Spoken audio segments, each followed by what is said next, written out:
La Minute Papillon. Une série documentaire réalisée et présentée par Aurélien Ossé.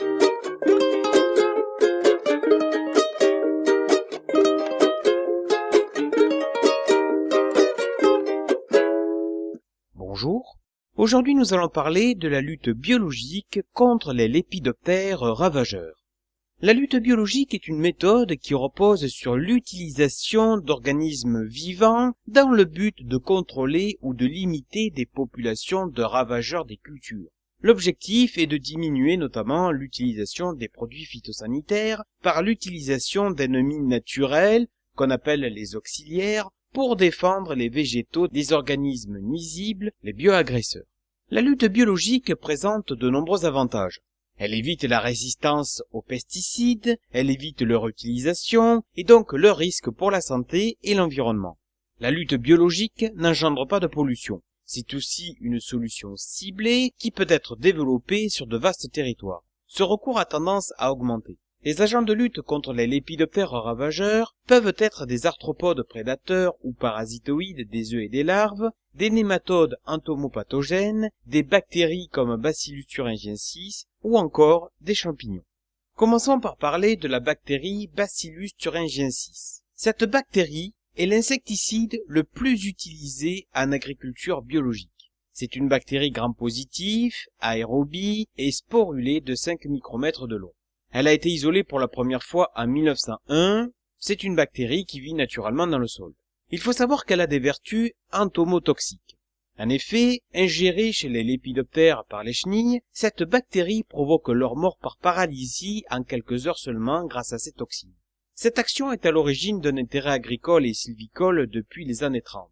Les premières applications dans l'environnement datent de 1933. Mais d'après la littérature, cet intérêt est beaucoup plus marqué depuis la fin du siècle dernier, notamment avec le développement de l'agriculture biologique et du génie génétique.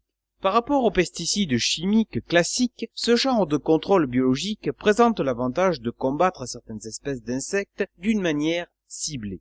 Répandus par voie aérienne, les bioinsecticides comme le BT n'atteignent chez les lépidoptères que les individus au stade larvaire. La bactérie Bacillus thuringiensis peut tuer des lépidoptères tels que par exemple aussi le ver à soie. Mais elle s'avère aussi très efficace contre de nombreuses espèces de lépidoptères ravageurs tels que le brun des pélargonium, la pyrale du buis, la noctuelle américaine du maïs, la pyrale du maïs, la teigne du poireau, la teigne de l'olivier, la pierride du chou ou encore la chenille processionnaire. Il faut parfois renouveler, c'est vrai, l'opération de traitement, ce qui ne doit pas décourager, d'autant que certaines espèces, comme la pyrale du buis, ont plusieurs générations par an, donc plusieurs périodes de ponte au cours d'une année. Toutefois, le risque de résistance à la bactérie peut exister si le lépidoptère y est perpétuellement confronté. Ainsi, par exemple, la littérature fait état de la résistance au BT de la teigne des crucifères.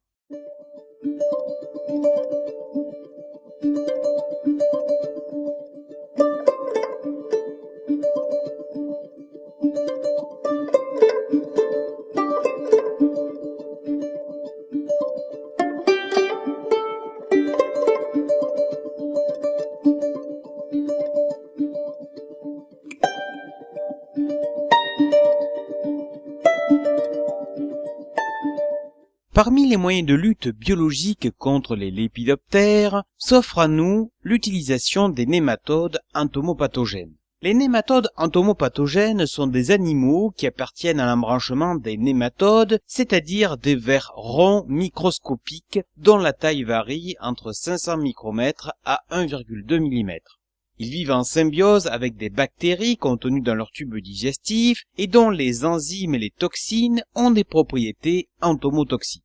Leur cycle biologique se compose de deux phases, une phase libre dans le sol et une phase de développement parasitaire dans l'insecte, phase durant laquelle les bactéries sont libérées dans l'hémolymphe de l'insecte qui meurt entre 24 et 48 heures. Les nématodes entomopathogènes pénètrent dans l'insecte, soit par les orifices naturels, soit à travers la cuticule. Pour lutter contre les lépidoptères ravageurs, les nématodes entomopathogènes sont appliqués en traitement aérien foliaire. Parmi les nématodes entomopathogènes spécifiques, il est courant d'avoir par exemple recours à l'espèce Steinernema carpocapsae, qui est un nématode qui s'attaque à la chenille du papillon ravageur des palmiers, provoquant sa mort au bout de 72 heures. Parmi les moyens de lutte biologique contre les papillons ravageurs, se démarquent les messagers chimiques naturels des plantes. En 2017, des chercheurs ont testé des mécanismes de défense de la tomate face aux chenilles du légionnaire de la betterave, Spodoptera exiga, en vaporisant tout simplement un messager chimique, à savoir le jasmonate de méthyle, un messager chimique naturellement émis par les plantes pour signaler un danger et se protéger. Dans l'impossibilité de consommer les tomates devenues immangeables, les chenilles se sont transformées en cannibales et se sont dévorées entre elles. Il existe aussi, dans la lutte biologique contre les lépidoptères ravageurs, le recours aux auxiliaires parasitoïdes. Les parasitoïdes constituent un cas particulier dans le parasitisme. En effet, ici, l'hôte, à savoir l'œuf ou la chenille, meurt systématiquement. Le parasitoïde du lépidoptère est un diptère ou un hyménoptère qui se développe à l'intérieur de l'hôte en dévorant progressivement ses organes. L'hôte lépidoptère meurt toujours avant l'âge adulte aux dépens du parasitoïde dont la larve ne sort de l'hôte que pour se métamorphoser en tissant aussitôt un cocon.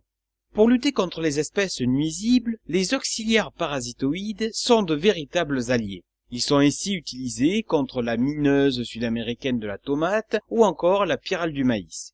Nous avons ici l'exemple le plus classique de parasitoïdes en lutte biologique. En effet, les œufs de cette pyrale, la pyrale du maïs, sont parasités par la microguêpe Trichogramma brassicae. Parasités, les œufs ne donnent pas de chenilles ravageuses. Trichogramma acae permet aussi par exemple de lutter contre certaines noctuelles. Les trichogrammes sont utilisés chaque année sur des dizaines de milliers d'hectares de cultures en Europe. Les exemples de parasitoïdes ne manquent pas dans la littérature, bien que seuls, à ce jour, les trichogrammes, ces microguêpes, ces hyménoptères, sont élevés et commercialisés dans le cadre de la lutte biologique.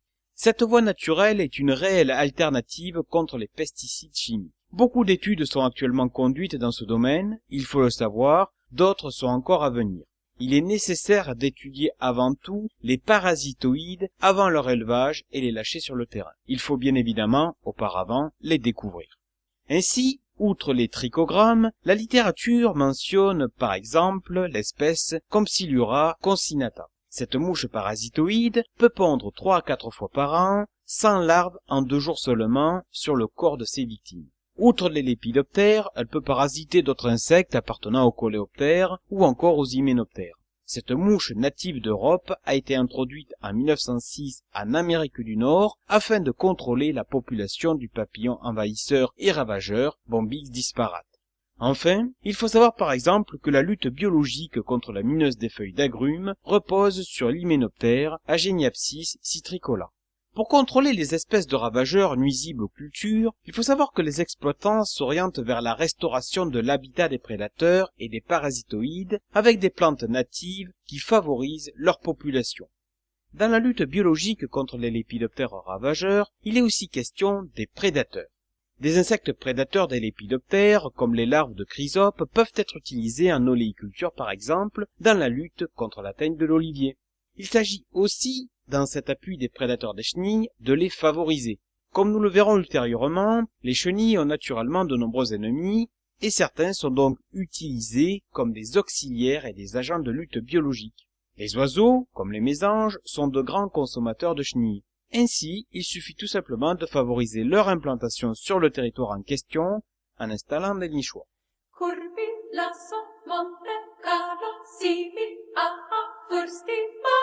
Apa, lama, risti, kota, stockvar, instigator, rota, storti, militato, storti, lato, costa, bravo, alla, no, caccia, morti, lato, alla, lascia, Pour terminer, dans la lutte biologique contre les lépidoptères ravageurs, il ne faut pas oublier la confusion sexuelle et l'épandage d'insectes stériles. Dans la lutte contre les lépidoptères ravageurs, il n'est pas rare en effet de mettre en place des pièges plus précisément à phéromones contre par exemple la mineuse sud-américaine de la tomate ou des pièges à hormones contre les mites alimentaires. Ces pièges reposent tout simplement sur la communication naturelle des papillons et sont donc spécifiques à une espèce. Ce genre de piège a déjà une application en agriculture. Les pièges permettent de savoir si le lépidoptère ravageur est présent sur la parcelle, de suivre son évolution avant un éventuel traitement. Ils aident donc à limiter les populations des ravageurs après les avoir mis en évidence. Nous sommes là dans le biocontrôle basé sur l'olfaction. En termes d'épandage d'insectes stériles, il faut savoir que cet épandage repose sur des insectes rendus stériles par irradiation et qu'il s'agit là d'un procédé qui existe déjà avec les moustiques. C'est la technique de l'insecte stérile où des mâles stériles de l'espèce qui pose problème sont lâchés sur le terrain en quantité 5 à 10 fois supérieure à celle des mâles sauvages fertiles.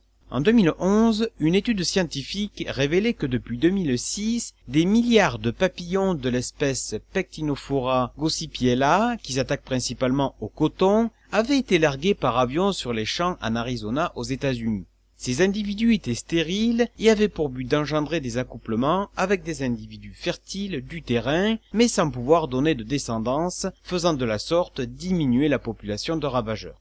Combiné à l'utilisation d'un coton OGM produisant une toxine mortelle pour la chenille, l'étude révélait que l'abondance des chenilles ravageuses a été réduite de 99,9% en 4 ans. Enfin, pour terminer, il faut savoir que des insectes génétiquement modifiés existent déjà, comme le moustique transgénique stérile OX513A. En 2014, le Brésil a autorisé sa dissémination dans l'environnement afin de permettre de lutter contre la dengue. D'après la littérature, des projets de papillons génétiquement modifiés pourraient voir le jour.